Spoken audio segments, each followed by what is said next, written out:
Belo Horizonte, Minas Gerais, 17 de setembro de 2019. O áudio chegou primeiro no grupo Vizinhos da Mangueira, às 23h47. A voz da Jéssica, esposa do Leandro, tremulava entre os ruídos da chuva que batia no telhado de zinco. Gente, o Leandro saiu para uma entrega às 9h30 e até agora não voltou. O celular dele tá dando caixa postal direto.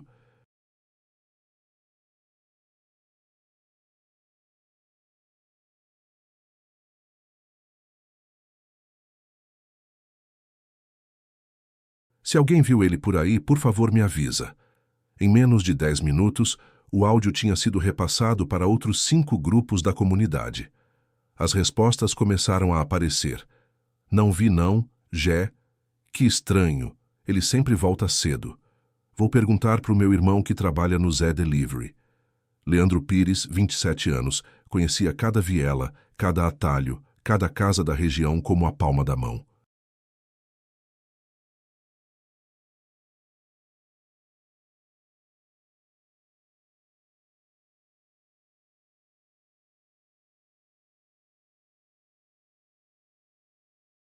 Há 3 anos trabalhava como entregador, primeiro de bicicleta.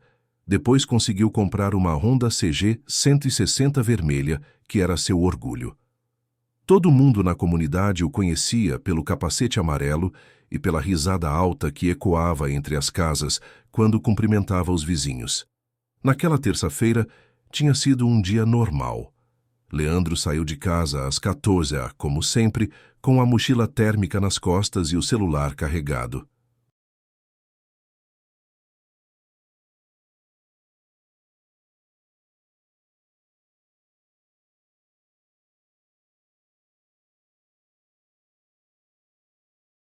Fez 6 entregas durante a tarde.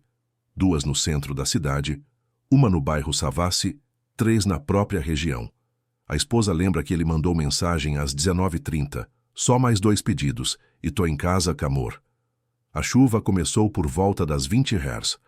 Não era temporal, mas aquela garoa persistente que deixa o asfalto escorregadio e as ruas desertas. O penúltimo pedido foi numa pizzaria da Rua dos Tupinambás. O recibo ainda estava na mochila dele, carimbado às 21h15.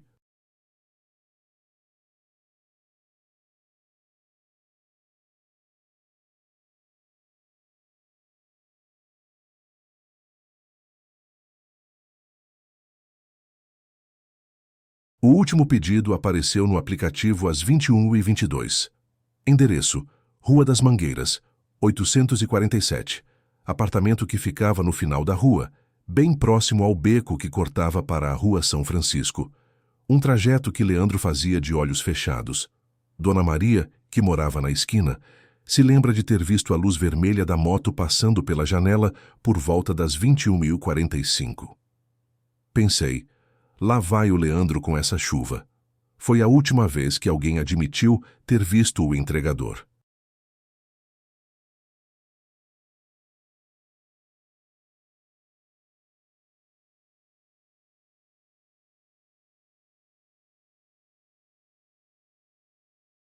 Às 22h30, Jéssica começou a se preocupar. Ligou para o celular dele, direto para a caixa postal. Mandou mensagem no WhatsApp, 2 marquinhas azuis, mas sem resposta. Às 23h, saiu de casa com uma capa de chuva e percorreu as ruas principais da comunidade, gritando o nome do marido. Foi quando encontrou a dona Conceição voltando da farmácia. Jéssica, o que houve? O Leandro sumiu, dona Conceição.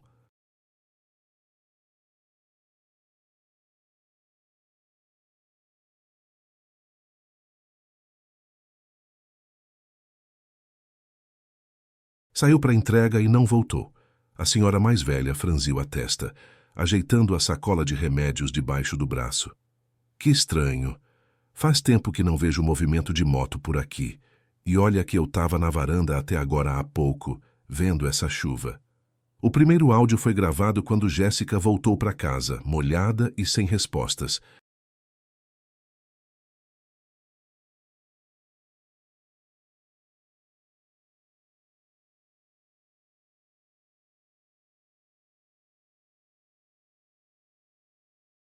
Nos minutos seguintes, moradores começaram a sair às ruas.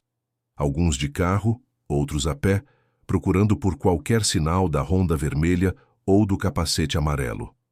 Ninguém encontrou nada. Às 2 da madrugada, Jéssica foi até a delegacia registrar o desaparecimento. O policial de plantão, sonolento, preencheu o boletim de ocorrência com ar de quem já tinha visto aquilo muitas vezes. Senhora, na maioria dos casos de entregador, é assalto. Daqui 2, 3 dias, ele aparece.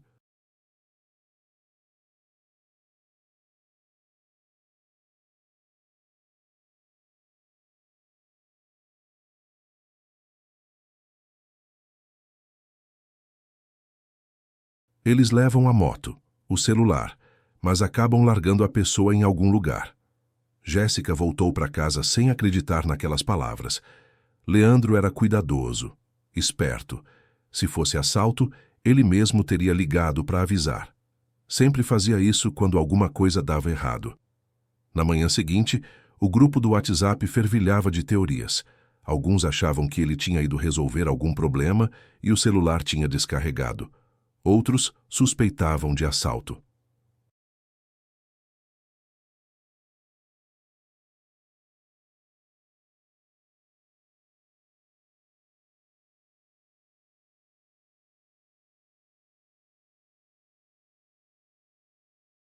Mas uma dúvida persistia nas conversas, porque ninguém tinha escutado barulho de moto naquela noite. O beco da Rua das Mangueiras, estreito e mal iluminado, seguia silencioso como sempre. 18 de setembro de 2019, primeiro dia de buscas. O sol apareceu tímido entre as nuvens, mas a comunidade já estava acordada desde cedo. Jéssica não tinha dormido.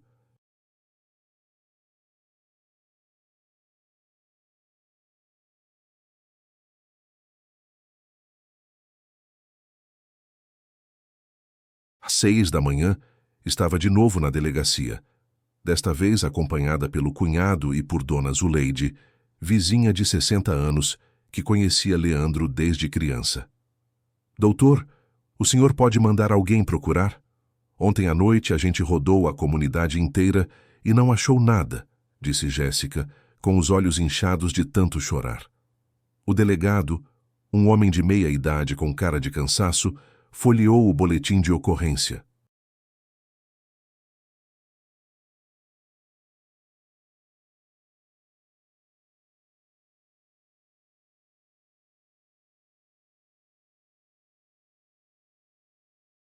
Vou pedir para o pessoal dar uma volta na região. Mas, senhora, vou ser franco. Caso de entregador geralmente resolve sozinho. Eles levam a moto, depois largam a pessoa em outro bairro. Ele deve aparecer hoje. Jéssica saiu da delegacia revoltada. Dona Zuleide tentava acalmá-la. Filha, vamos organizar nossa própria busca. Tem muita gente boa na comunidade. Todo mundo gosta do Leandro. E foi isso que aconteceu.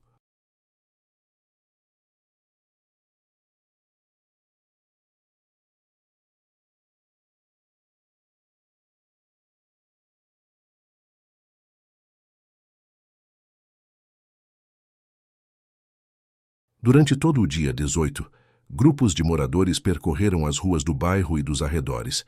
Pararam em postos de gasolina, perguntaram para outros entregadores, visitaram hospitais, nada. O Caio Mota, jovem de 24 anos que administrava a página Notícias da Comunidade no Facebook, começou a documentar as buscas. Postava fotos da moto de Leandro, pedia compartilhamento, entrevistava vizinhos. É muito estranho, dizia no vídeo que gravou na Rua das Mangueiras.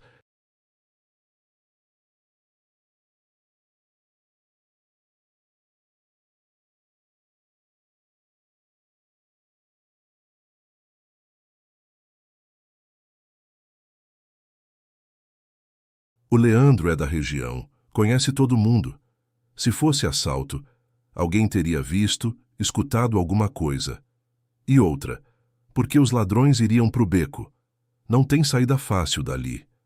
O beco que Caio mostrava na gravação tinha uns 50 metros de comprimento, cercado por muros altos de casas e um terreno baldio no final.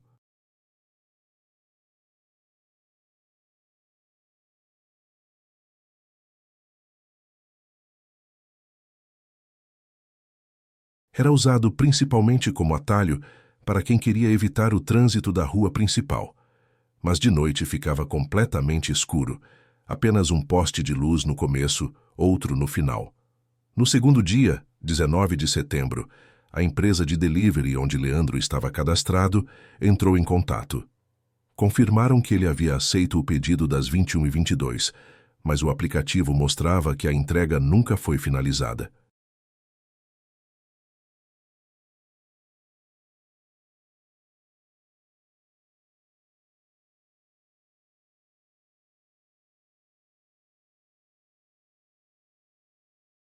O cliente do apartamento 847 disse que ficou esperando até 22h30, depois cancelou o pedido e pediu reembolso.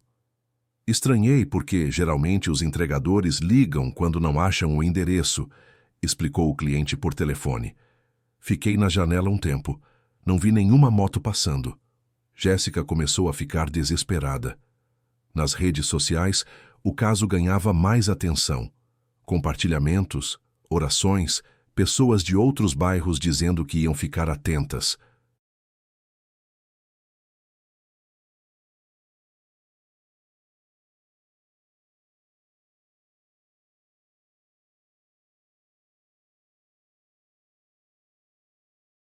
Mas nenhuma pista concreta. No terceiro dia, 20 de setembro, aconteceu algo que deixou todo mundo ainda mais confuso. A polícia fez uma ronda pela região e parou para conversar com os moradores. Um dos policiais mencionou que tinham encontrado uma motocicleta abandonada na Avenida Cristiano Machado, do outro lado da cidade. Era uma Honda, mas prata, não é a do rapaz de vocês. A informação se espalhou pelos grupos do WhatsApp e gerou uma onda de esperança frustrada.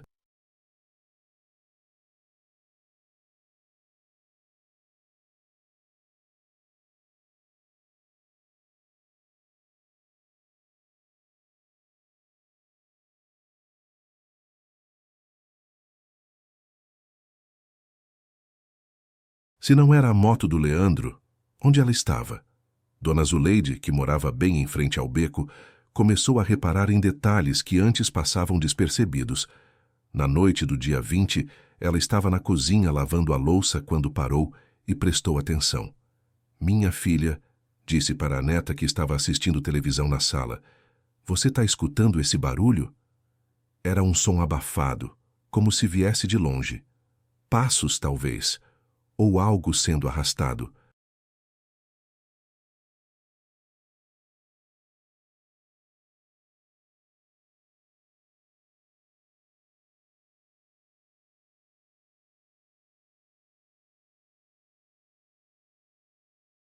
Não estou escutando nada não, vó, é a TV.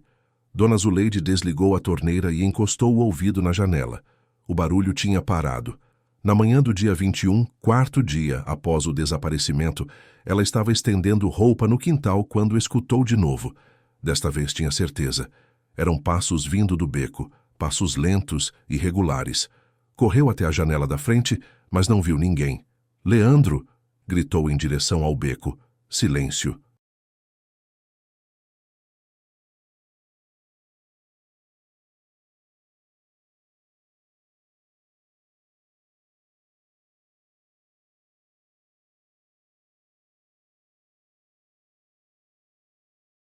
Foi quando percebeu algo que a fez gelar.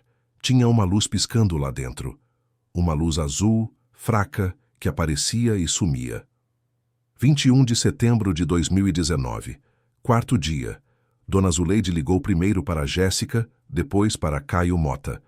Em 15 minutos, tinha um pequeno grupo reunido na porta de casa. Jéssica, o cunhado do Leandro, Caio com o celular na mão filmando tudo, e mais 3 vizinhos. Eu vi, gente, uma luz azul piscando lá dentro do beco.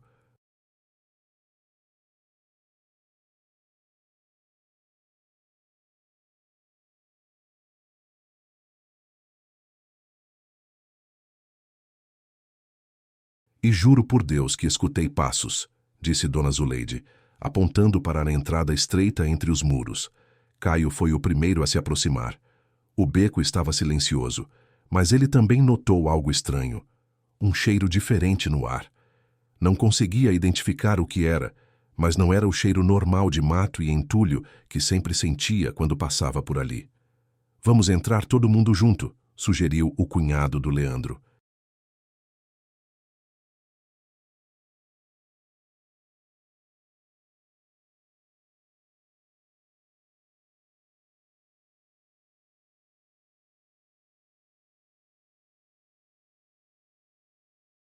Eles caminharam devagar pelo beco, Caio iluminando o caminho com a lanterna do celular.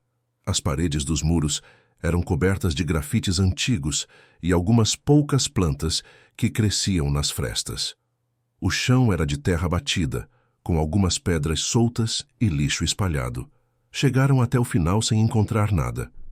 Dona Zuleide, a senhora tem certeza que viu alguma coisa? Perguntou Jéssica, visivelmente frustrada. Tenho sim, filha. A luz estava bem aqui no meio, piscando.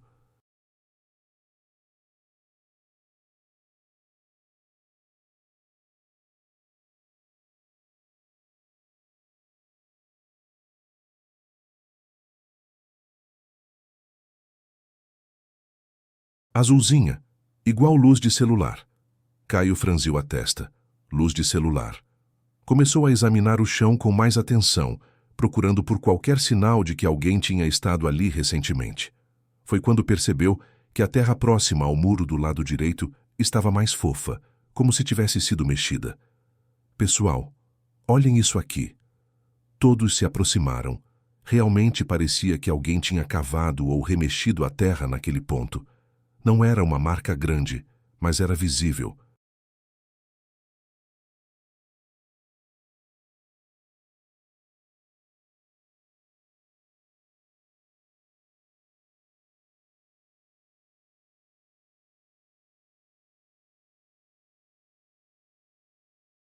Vocês acham que a gente devia chamar a polícia?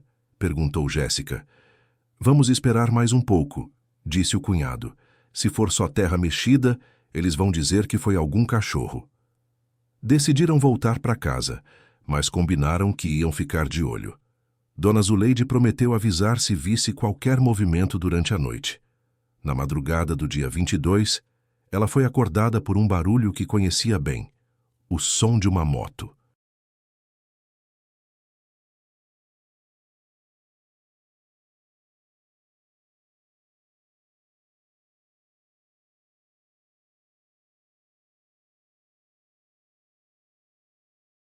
Saltou da cama e correu para a janela, mas a rua estava vazia. O barulho tinha durado apenas alguns segundos, como se alguém tivesse ligado a moto e desligado logo em seguida. Que coisa estranha, murmurou, voltando para a cama. Na manhã seguinte, Caio decidiu voltar ao beco sozinho. Queria examinar tudo com mais calma, sem a pressão do grupo. Levou uma lanterna de verdade e um cabo de vassoura para mexer na terra.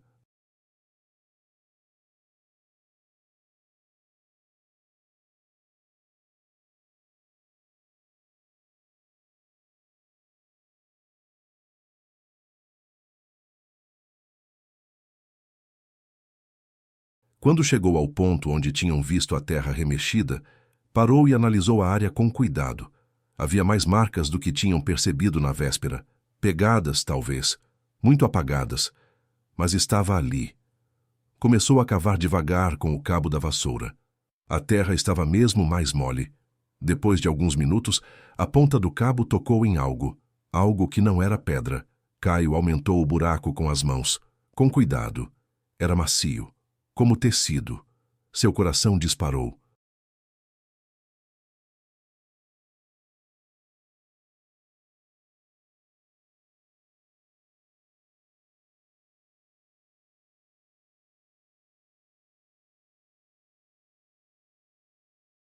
Quando conseguiu puxar o objeto, viu que era uma mochila térmica, azul e preta com o logo de uma empresa de delivery. A mochila do Leandro, tremendo, abriu o zíper principal. Dentro, perfeitamente organizados, estavam os recibos das entregas do dia 17 de setembro. O último era da pizzaria da Rua dos Tupinambás, carimbado às 21h15. Mas o que mais chamou sua atenção estava no bolso lateral, o celular do Leandro, com a tela rachada, mas ainda funcionando.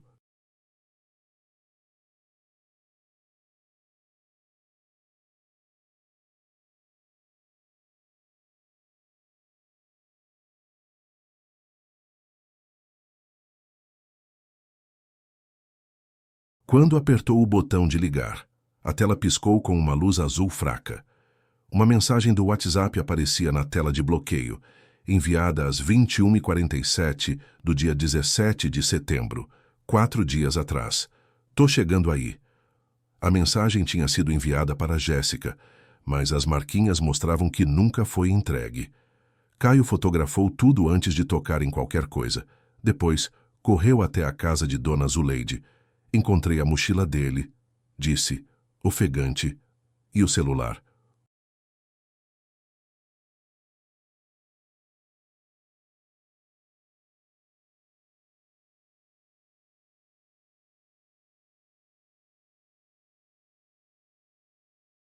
Tem uma mensagem.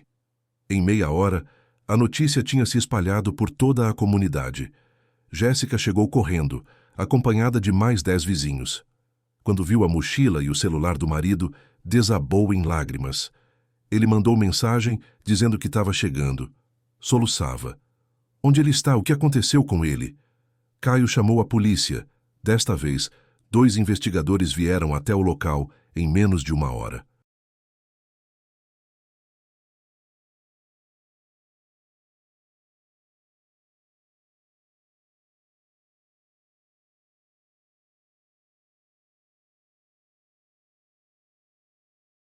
Isolaram o beco, fotografaram tudo, recolheram a mochila e o celular como evidência. Vamos analisar o aparelho, verificar a última localização, disse um dos policiais. E vamos fazer uma busca mais detalhada na área. Durante o resto do dia, a polícia penteirou o beco inteiro com detectores de metal e cães farejadores. Não encontraram mais nada.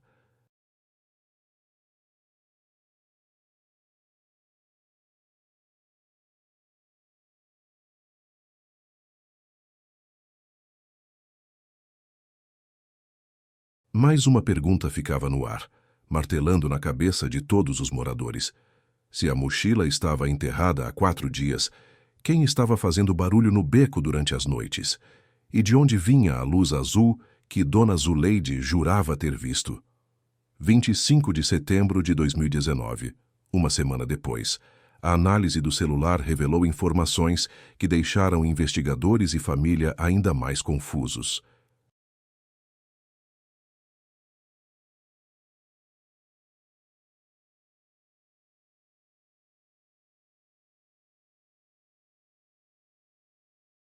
O aparelho havia parado de se conectar à rede às 21h46 do dia 17 de setembro, apenas 1 minuto antes da mensagem "Tô chegando aí" aparecer na tela.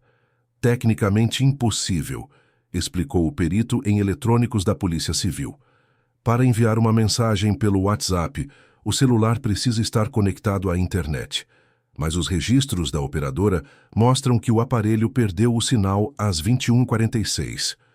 O delegado responsável pelo caso, Dr. Henrique Campos, estava desconcertado.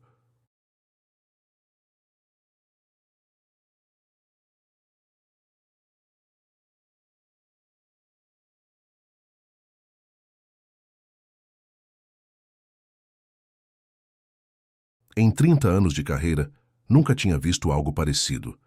A mensagem está lá, com o horário registrado, mas tecnicamente não poderia ter sido enviada. É como se o próprio celular estivesse tentando nos dizer alguma coisa. Jéssica não conseguia parar de pensar na mensagem. "Tô chegando aí" era exatamente o tipo de coisa que Leandro mandaria. Sempre avisava quando estava voltando para casa. Mas voltando de onde? E por que a mensagem nunca chegou até ela?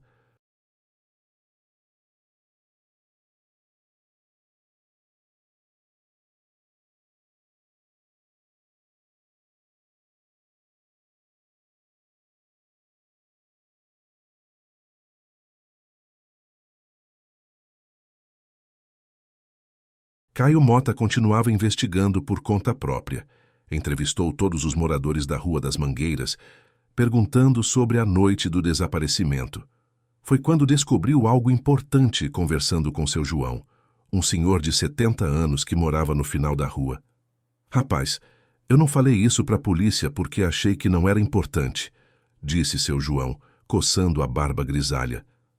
Mas naquela noite, eu escutei um barulho estranho lá pro lado do beco, tipo...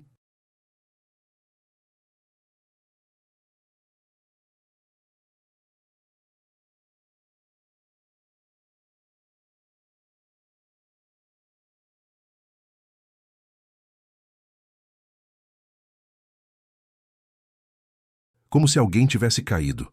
Que horas foi isso? Umas 10 e pouco. Eu estava vendo o jornal quando escutei.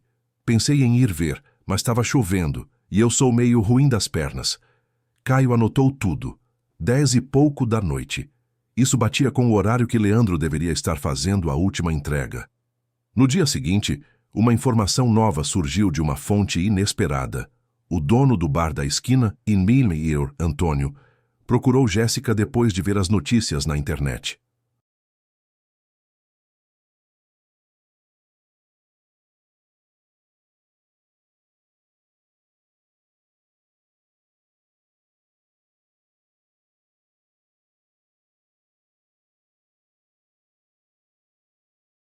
Dona Jéssica, eu preciso falar uma coisa. Naquela noite eu vi o Leandro. Jéssica quase desmaiou. Como assim? Onde? Ele parou aqui no bar por volta das 9h30, comprou um refrigerante e perguntou se eu sabia onde ficava exatamente o número 847 da Rua das Mangueiras. Eu disse que era lá no final, perto do beco. E depois, ele saiu na moto, indo para o lado de lá.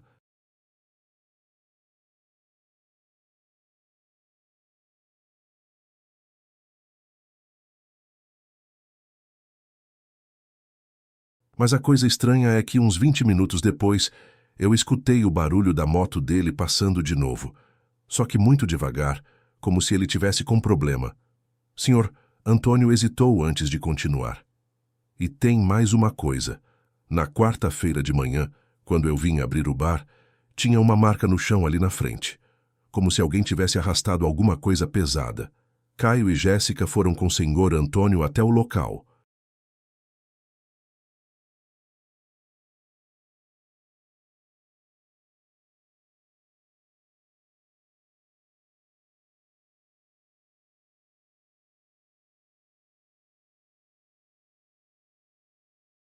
Realmente havia uma marca no asfalto.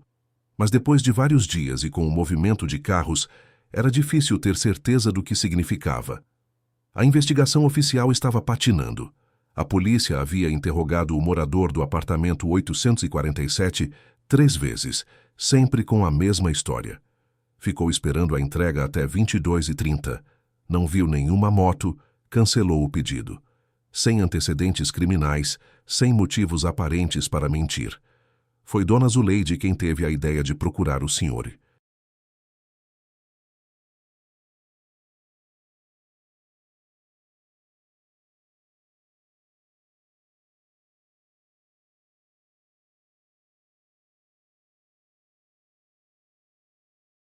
Benedito, um catador de papel que conhecia todos os cantos da região e circulava pela madrugada.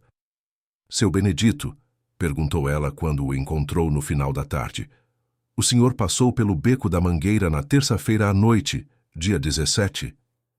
O homem, magro e de cabelos brancos, parou de separar os papelões e pensou um pouco. Passei sim, Dona Zuleide. Sempre passo por ali quando venho do centro.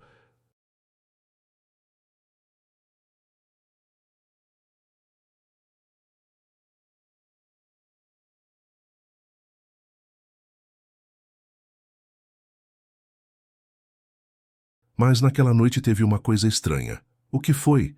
Tinha uma moto parada na entrada do beco, motor ligado, mas ninguém em cima. Achei estranho, mas como estava chovendo, não parei para ver direito. Que horas era? Umas 10h30, por aí. Quando voltei passando por lá 1 hora depois, a moto não estava mais.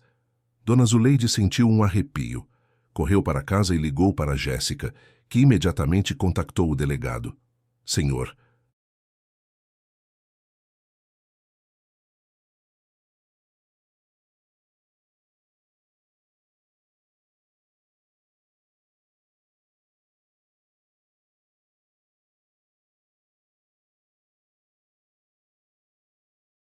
Benedito foi chamado para depor no dia seguinte.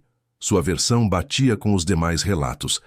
Leandro havia chegado ao local da entrega por volta das 21h45, mas alguma coisa tinha acontecido ali. A reviravolta final veio de onde ninguém esperava. Na quinta-feira, 3 de outubro, 2 semanas após o desaparecimento, Caio recebeu uma ligação de um número desconhecido. Você é o rapaz que está investigando o caso do entregador? Sou.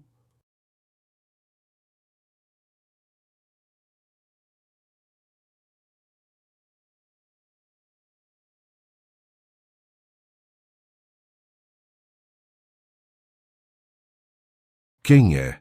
Eu sei o que aconteceu com ele. Caio sentiu o coração acelerar. Quem está falando? Isso não importa. Encontra comigo no bar do seu Antônio hoje à noite, 10 horas. Vem sozinho. A ligação foi cortada. Caio hesitou, mas decidiu ir. Às 22h estava no bar, nervoso, quando um homem de uns 40 anos se aproximou. Rosto marcado, roupas simples, mãos calejadas.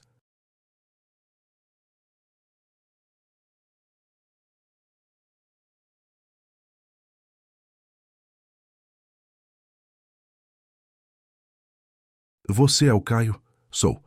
O homem olhou em volta, certificando-se de que ninguém estava prestando atenção. Eu trabalho na obra ali do lado. Na terça-feira à noite, eu estava fazendo hora extra quando escutei o barulho da moto. Vi quando o rapaz entrou no beco. E depois? Depois escutei vozes. Uma discussão. Depois um barulho, como se alguém tivesse caído. Fiquei com medo. Pensei que fosse assalto. Por que não falou nada antes? O homem baixou a cabeça.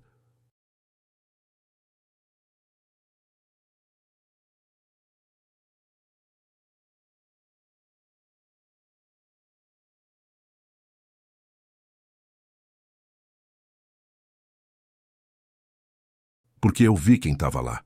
E essa pessoa, digamos que tem influência na região. Caio engoliu seco.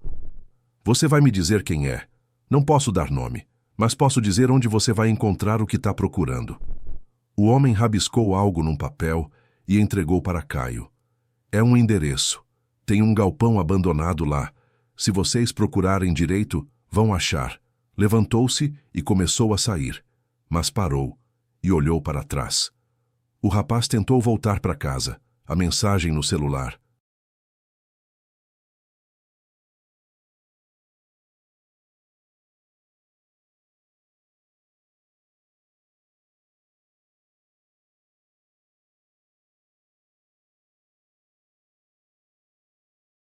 Ele conseguiu escrever antes do final. Só não conseguiu enviar. No dia seguinte, Caio entregou o papel para a polícia.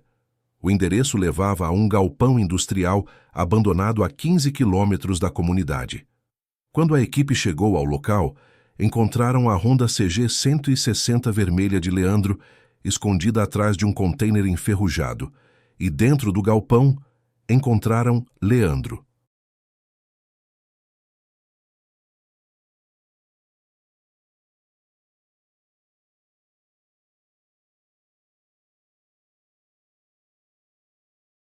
As investigações posteriores revelaram que ele havia sido vítima de uma tentativa de assalto que deu errado.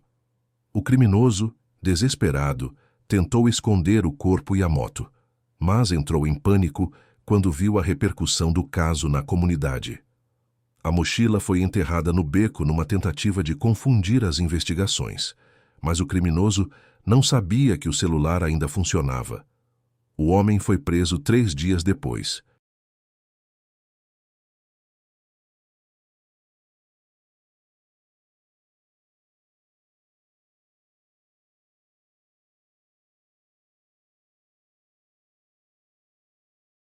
Durante o interrogatório, confessou que Leandro havia resistido ao assalto e caído, batendo a cabeça.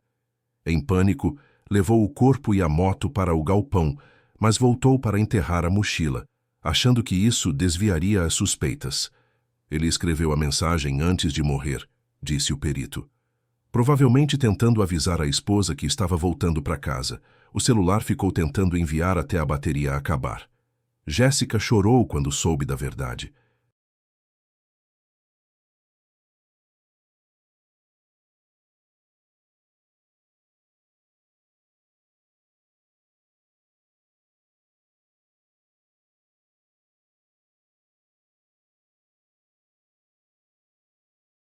Era exatamente o que Leandro faria.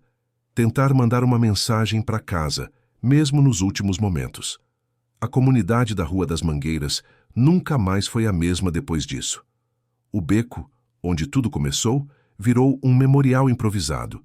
Vizinhos deixavam flores e velas no local onde a mochila foi encontrada. Caio Mota continuou documentando histórias da região, mas nunca esqueceu o caso que o marcou para sempre.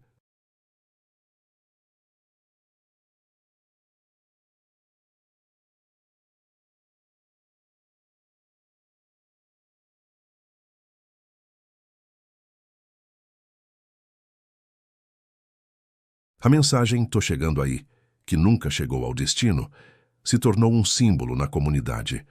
Mesmo quando tudo dá errado, o amor sempre tenta encontrar um caminho de volta para casa. A luz azul que Dona Zuleide viu piscando no beco era o celular de Leandro, tentando desesperadamente enviar sua última mensagem.